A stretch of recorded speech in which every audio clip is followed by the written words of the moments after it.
se retrouve pour le book haul des mois d'octobre et de novembre et on va vous présenter toutes les belles trouvailles que nous avons adoptées ces 2 mois-là. J'avais dit dans le précédent book haul qu'il y en aurait beaucoup moins pour moi parce que j'étais en train de vider ma palle. En fait je l'ai vidé assez rapidement, du coup j'en ai racheté à nouveau beaucoup.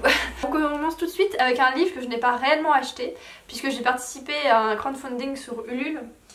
Pour les éditions Le Héron d'Argent, pour l'encyclopédie des revenants et des non-morts. Je l'ai pas là sur moi, mais je vous la présente dans une vidéo bilan pour mon Popping Autumn Challenge, donc vous pourrez voir des dessins qui sont dedans, etc. J'ai aussi reçu des marque-pages et des cartes postales, donc je vais vous montrer les cartes postales à défaut de vous montrer l'encyclopédie elle-même. Voilà, c'est des cartes postales qui représentent certains des dessins qui sont dans l'encyclopédie. J'aime beaucoup celle-ci là, du petit renard à 9 ans. Oh, c'est ma préférée, elle est trop belle. Voilà. Et celle-ci aussi, je l'adore. Dans le style asiatique, c'est vraiment pas mal. Les marque-pages n'ont rien d'exceptionnel, donc je les ai pas apportés avec moi. C'est des marque-pages. Voilà. Ensuite, il y a un livre qui me tentait énormément et j'hésitais de craquer pour lui. Au final, je n'ai pas craqué. Hein. On me l'a offert, je préfère préciser. Donc c'est pas réellement moi qui l'ai acheté. Il s'agit de A Good Girl de Amanda K. Morgan aux éditions Lumen. J'en ai déjà parlé dans une vidéo, donc n'hésitez pas à aller la voir parce que j'ai beaucoup aimé cette lecture. J'ai fait quelques acquisitions au mois de septembre, à la fin du mois de septembre. On avait déjà tourné le book haul, c'est arrivé juste après, voilà, donc vraiment les derniers jours de septembre. Et en fait, il y avait 2 livres que je voulais absolument. J'ai trouvé La Cité corrompue de Laïs Bardugo qui est juste trop beau et qui donc conclut la duologie que j'ai beaucoup aimé et qui va bientôt passer entre les mains de Mélo pour qu'elle le lise à son tour. Et avec celui qu'il me fallait absolument, j'avais peur de ne pas le trouver dans la bonne édition. Il s'agit de Florent, le 3e tome du Goût du bonheur de Marie Laberge. J'ai beaucoup aimé le 1er tome.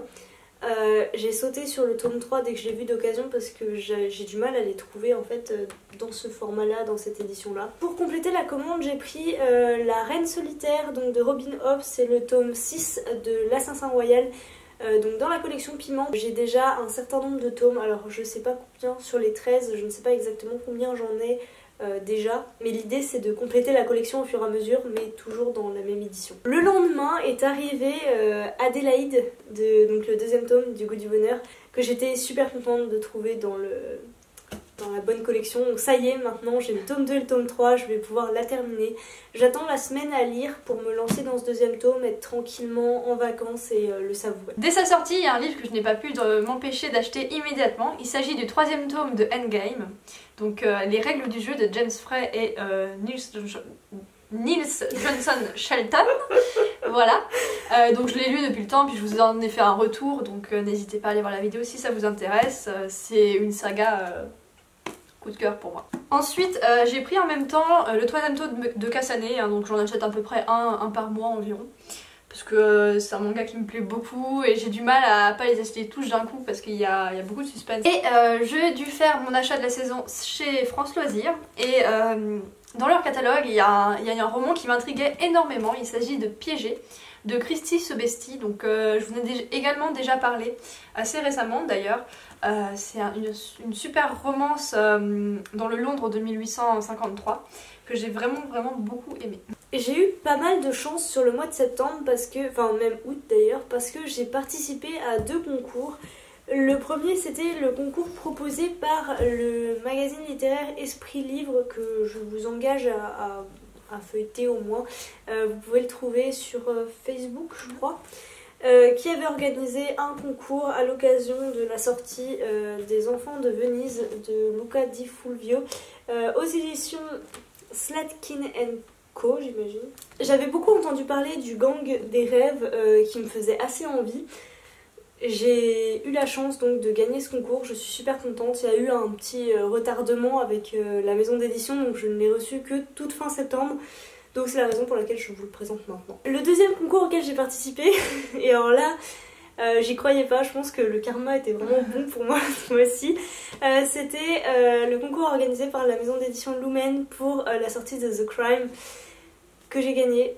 Voilà, ça arrive. Je l'ai lu, j'en ai sûrement déjà parlé. Oui, j'en ai déjà parlé. Suite au concours donc pour The Crime, il y a eu une petite, je pense un petit mélange, une petite erreur du côté de la maison d'édition puisque Lumen a organisé un deuxième concours, cette fois-ci pour la sortie de A Good Girl.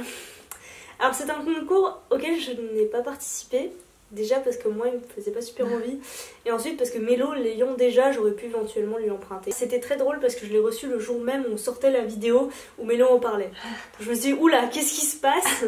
C'était juste une erreur, j'ai proposé de leur renvoyer, ils m'ont dit allez-y gardez-le. Je l'ai lu, j'ai beaucoup moins aimé que Mélo, donc je vous ferai un petit retour. Début octobre, j'ai reçu un autre roman, cette fois c'est un service presse, donc parce que comme depuis 2-3 mois, je suis chroniqueuse sur le site Imaginaire Rock, donc encore une fois, n'hésitez pas à aller faire un tour. Et ayant lu La 25e heure et Le Chrysanthème Noir, j'étais fortement intéressée par la sortie de Paris Capitale de Frédéric Riva, qui est la suite en fait des 2 enquêtes précédentes. C'est un ouvrage juste magnifique. Je suis trop contente de l'avoir reçu. Attendez, je vais l'ouvrir parce que franchement ça vaut le coup. Il est superbe et en plus il est vraiment plutôt sympa. Voilà. Donc allez voir si vous le souhaitez ma chronique sur le site Imaginaire Rock. J'essaierai de vous la mettre dans la barre d'infos. Et puis voilà. On passe à la catégorie Momox de ma pile.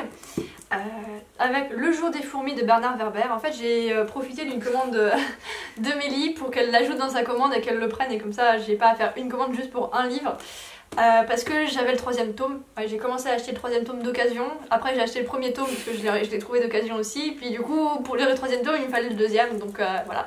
Je l'ai pas encore lu, voilà, mais ça ne saurait tarder. Ensuite j'ai fait ma propre commande Momox un peu plus tard, dans le but d'acheter cet énorme tome que j'attendais avec impatience, donc 3 baisers de Catherine Pancol, qui est la suite de Muchachas. Voilà, donc c'est un bon gros pavé, hein. Il y a presque 900 pages, hein. Très lourd, très dense et tout, et je vais le savourer. J'ai pas encore commencé, j'attends d'avoir vraiment envie de lire du Pancol en fait, pour vraiment en profiter, parce que on ne sait pas quand est-ce que sera le prochain, vu qu'il vient tout juste de sortir celui-là. Avec celui-ci, j'ai commandé La fille au revolver de Amy Stewart. Alors en fait, il fait partie de ces romans policiers avec à chaque fois la même héroïne, et que j'ai repéré grâce à son 2e tome. Ça fait à peu près 3 sagas comme ça que je repère au 2e tome, donc il faut que je commence par le premier, même s'il me fait moins envie que le 2e. Donc j'ai enfin acheté le premier et j'achèterai peut-être le 2e s'il me plaît. Le 2e s'appelle La femme à l'insigne. Ça met en scène une femme qui va devenir shérif, là où dans un monde où normalement les femmes ne sont pas shérifs, ne portent pas de revolver ou d'étoiles de shérif. Voilà, je pense que ça peut être très intéressant, une petite enquête policière dans ce genre de contexte. J'ai également ajouté Cassane le tome 9, voilà, dans le sens là, c'est mieux. Même si j'ai pas du tout les autres tomes entre temps, c'est tellement rare de tomber sur des tomes de Cassane d'occasion que là j'ai pris le 9, au pire tant pis, il attendra que j'ai les autres, mais bon. Voilà, il faut profiter de l'occasion. Comme vous l'a dit Mélo, j'ai moi aussi fait une commande Momox, du coup ça devait être au mois d'octobre. Pourquoi j'ai fait cette commande? C'était pour ce roman-là. Donc Shadow and Bone de Lace Bardugo, donc le 1er tome de la trilogie Grisha, qui vient d'ailleurs de sortir en français chez Milan il y a peut-être un mois. Je le voulais en anglais, je me suis dit allez, il faut vraiment s'y remettre là. Et donc le voici, et j'ai eu beaucoup de chance parce que finalement je ne l'ai pas payé très cher, il est plutôt en très bon état. Alors il y a juste une tache noire sur les pages quelque part là, voilà. Et c'est un hardback, voilà, et il est juste trop beau, voilà, avec la superbe carte.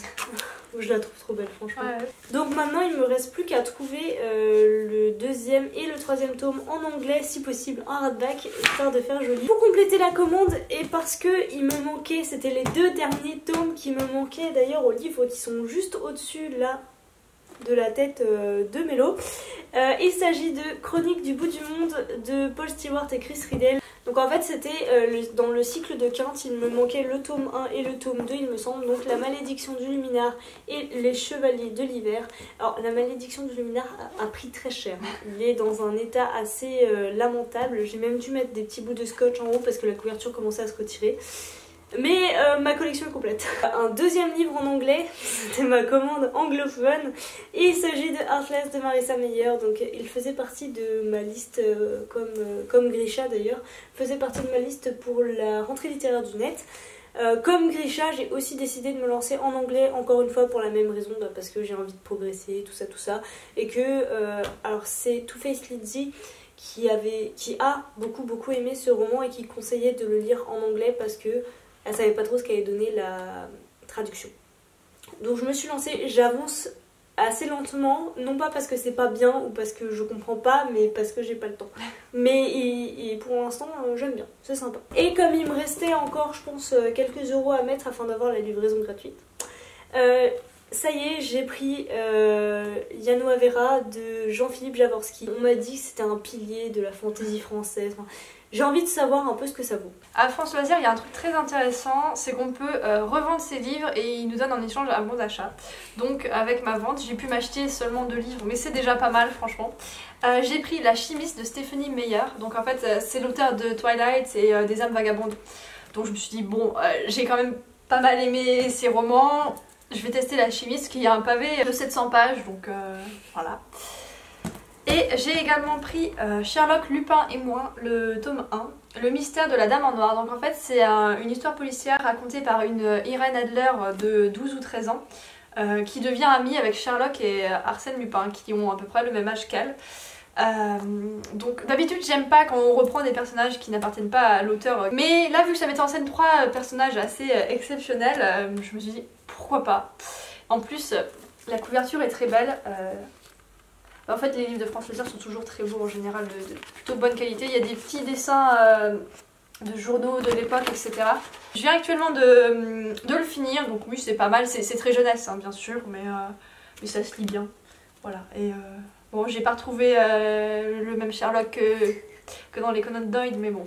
J'ai acheté un livre d'occasion pour une fois chez un bouquiniste et cette fois-ci j'ai trouvé Les épées de glace de Olivier Gay, donc à moitié prix et en état, je pense qu'il est neuf. Si vous avez suivi les dernières présentations, vous savez que j'ai lu La main de l'empereur du même auteur, que j'ai pas spécialement accroché, mais en fait j'ai acheté Les épées de glace avant de vraiment commencer celui-là. Donc je savais pas encore trop à quoi m'attendre, je m'étais dit bon de toute façon je vais aimer, autant prendre celui-là d'occasion tant que je peux mettre la main dessus. J'ai fait un autre achat d'occasion mais cette fois-ci en passant par Facebook, la page, comment elle s'appelle déjà, Aux bonnes occasions je crois. La page Livre aux bonnes occasions, ouais. Ça. Il y a toujours plein de gens qui mettent plein de livres en vente, après faut rajouter les frais de port ou c'est par Mondial Relais, enfin bref il y a moyen de s'arranger, donc entre particuliers, parfois c'est près de chez vous, donc c'est pas mal. Je crois que tu avais trouvé des trucs là-dessus. Bah ouais, je m'étais déplacée pour Muchacha. Voilà. J'ai trouvé le livre perdu des sortilèges de Deborah Harkness. Alors il y a juste les 2 pages de devant qui sont déchirées, bon. C'est le petit côté pas cool, mais en attendant je l'ai payé 5 € au lieu de 19,50 € avec les frais de port. Je l'ai lu il y a pas mal de temps, vous avez dû en entendre parler en ce moment parce que il fait le tour un peu de Booktube. J'avais beaucoup aimé à l'époque où je l'avais lu, j'ai toujours pas lu le tome 2 d'ailleurs. Donc je suis contente de l'avoir trouvé, je compte le relire d'ici peu de temps. Pas très loin du bouquiniste, il y a une boîte à livres. J'y trouve rarement des choses intéressantes. Et cette fois-ci, je pense qu'il y a quelqu'un qui s'est débarrassé de toute sa collection de Françoise Bourdin. Françoise Bourdin, je n'ai lu qu'un seul livre d'elle et il s'agit de Un soupçon d'interdit. Je l'ai lu il y a quelques temps, je l'ai même relu 1 ou 2 fois parce que c'est très court, ça se lit très bien et j'avais beaucoup aimé l'histoire. Donc je l'ai trouvé, je l'ai pris. Et au passage, j'ai pris Le choix d'une femme libre parce que comme il y en avait plein, je me suis dit autant découvrir un autre livre de cet auteur. Celui-là me parlait bien. On passe à ma dernière pile. On va commencer par le manga Kasane, encore lui, le 4e tome. Donc après avoir fini le 3e tome au mois d'octobre, du coup le mois de novembre j'ai acheté le 4e tome. Voilà, donc je vais pas tarder à acheter le 5e tome quand j'aurai fini de lire celui-là. Et j'avais beaucoup envie de lire des BD ou des mangas, ce genre de choses. Du coup je me suis lancée dans le 1er tome de Harley Quinn, qui est un personnage qui m'intéressait beaucoup en ce moment. Et voilà, vous verrez l'image en incrustation parce que je l'ai pas avec moi. Je l'ai déjà lu, les dessins sont vraiment sympathiques. Bon, c'est complètement déjanté, mais ça va très bien avec le personnage. J'ai également pris, comme chaque année, 13 à table. Hein, donc c'est ce petit recueil de nouvelles avec 13 auteurs dont les bénéfices vont au Restaurant du Cœur.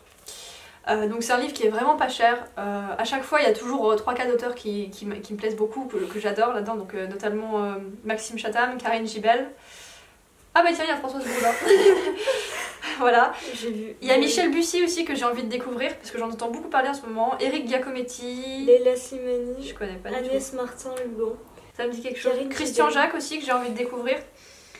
Voilà. Après il y a d'autres noms, je vous le mets si ça vous intéresse. Voilà, il y a d'autres noms d'auteurs, vous pouvez faire pause si vous voulez voir. Ce qui est très intéressant avec ce livre, c'est la couverture parce que c'est une illustration de Sampé. Voilà, donc c'est des dessins que j'aime beaucoup. Pour finir, alors un livre que j'avais remarqué dès sa sortie et je m'étais dit bah, non, je vais pas l'acheter parce que c'est juste pour sa couverture qui m'intéresse, même si l'histoire avait l'air aussi intéressante mais pas non plus exceptionnelle. C'est pas le livre que j'avais le plus envie de lire parmi tous les livres qui sortaient du moment. Il s'agit du Dragon de Stephen King. Alors en fait, à chaque fois que j'allais en librairie, je le voyais apparaître des fois. Au début, il était dans cette collection avec plein de reliefs et les yeux comme ça en fait. Voilà, donc c'est vraiment super beau. Et je résistais pour ne pas craquer. Et puis un jour, il est apparu avec une couverture toute banale. Et je me suis dit, oh non, zut, ils ont abandonné l'autre édition. Puis là, il a refait surface.